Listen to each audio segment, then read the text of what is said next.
The darker the pink means the stronger the presence of blood. It's a common test for technicians at this forensic lab in Manhattan. Here they examine blood, semen, saliva, and body cells from nearly 10,000 cases a year. They identify who it belongs to through DNA testing.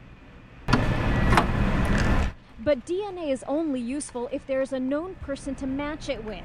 The problem-solving mechanism is DNA evidence. Now, in a first-of-its-kind move, New York plans to expand the pool of people it collects DNA from. What we are going to do is to expand the DNA database to include anyone convicted of a penal felony, anyone convicted of a penal misdemeanor. So, in other words, anyone convicted of any crime, no matter how small, would submit their DNA sample for a statewide DNA databank, making New York the first state with an all-crimes databank. People that commit very violent crimes previously have committed relatively minor infractions. Having their DNA is essentially just like getting arrested and giving a fingerprint. People like Raymond McGill. He brutally murdered 2 people and raped an elderly woman before police caught up with him in 2005. McGill shot and killed 68-year-old George Young in 2004 and stabbed Martha Maltavo back in 2000. But it wasn't until years later, when McGill was convicted of attempted robbery, that police matched his DNA to the other crimes that may have gone unsolved.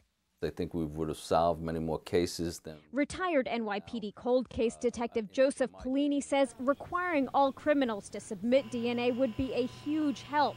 We probably have in excess of 8,000 open homicide cases since 1985.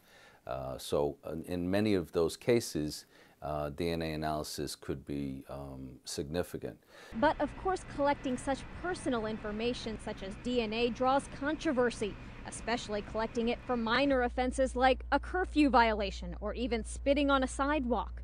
Privacy advocates worry how all that sensitive information will be handled.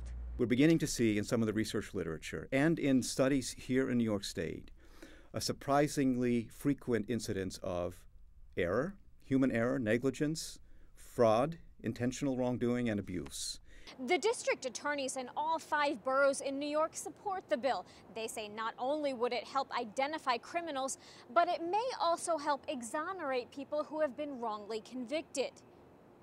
In New York, Bonnie GHOSH, The Associated Press.